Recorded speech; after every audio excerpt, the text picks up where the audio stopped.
ഇത് നമുക്ക് അമ്മയോടും അമ്മമ്മയോടും ചോദിക്കാം എന്നെ എവിടുന്നാ കിട്ടിയതെന്ന്. അവരുടെ മറുപടി കേൾക്കാം. ഗവൺമെന്റ് ആശുപത്രിക്കാർ എന്നോട് ഉണ്ടായപ്പോഴേ ആണെന്ന് പറഞ്ഞ ചിച്ചിരി കഴിഞ്ഞപ്പോ പറയാ പെണ്ണാന്ന്. എന്നിട്ട് ആർക്കാണ്ടോ ഉണ്ടായ പനലിനെ എനിക്ക് എന്നെ എവിടുന്ന് കിട്ടിയതാ? കുന്നലാസത്തിൽ ഞാൻ എന്റെ അടി ഇങ്ങനെ വാതുകൾ ഇരുന്നപ്പോ ഇതുപോലെ ഒരു പന്നക്കൊച്ചിനെ കൊണ്ട് എന്റെ മടിയിൽ വെക്കാം. കൊച്ചി കാണിക്കുന്നതാണോ? എല്ലാ കൊച്ചു പിള്ളേരും അങ്ങനെ കാണിക്കുന്നത് കേട്ടോ. അല്ലേ പിള്ളേർക്ക് എന്തെങ്കിലും അസുഖം വന്നാ നോക്കേണ്ട കടമ നിങ്ങൾക്കുണ്ട്. മനസ്സിലായോ? ഇല്ലേ? അമ്മമ്മ അമ്മയെ നോക്കാറില്ലായിരുന്നു. എന്നെ 19 വയസ്സായപ്പോഴേ കെട്ടിച്ചു വിട്ടു. നിനക്ക് ഇപ്പൊ 20 വയസ്സായി. 20 വയസ്സുള്ളപ്പോ എനിക്ക് നിന്റെ ചേച്ചി ഉണ്ടായി ഓടി ഇടുന്നു. അപ്പോഴും അമ്മമ്മ എന്നെ നോക്കാൻ ഇല്ല. അമ്മമ്മ എങ്ങനെയാണോ ഒരു കൊച്ചിനെ വളർത്തണ്ടേ? ഞങ്ങളങ്ങനെ വളർത്തുന്ന നിന്റെ ഒക്കെ കൂട്ടും മൂക്കി പല്ല് വരുന്നവരെ ഒന്ന് വിൽക്കുക. മൂക്കി പല്ല് വരുമ്പോ പഠിക്കുക.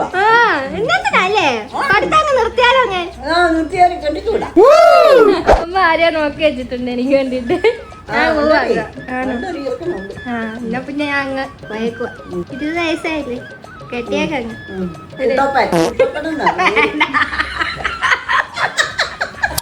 കുട്ടപ്പൻ പോലെ ഇരിക്കുന്നു. അതുകൊണ്ട് കുട്ടപ്പനെ വേണ്ട. ഞാൻ എന്നാ ഒരാളെ കൊണ്ടുവന്നാലോ?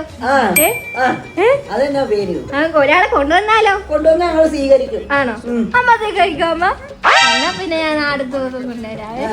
ശരി എന്ന്. പേരെന്താ? അതൊക്കെ അപ്പൊ പറയാം. ഉറപ്പിച്ച് തന്നാ മതി.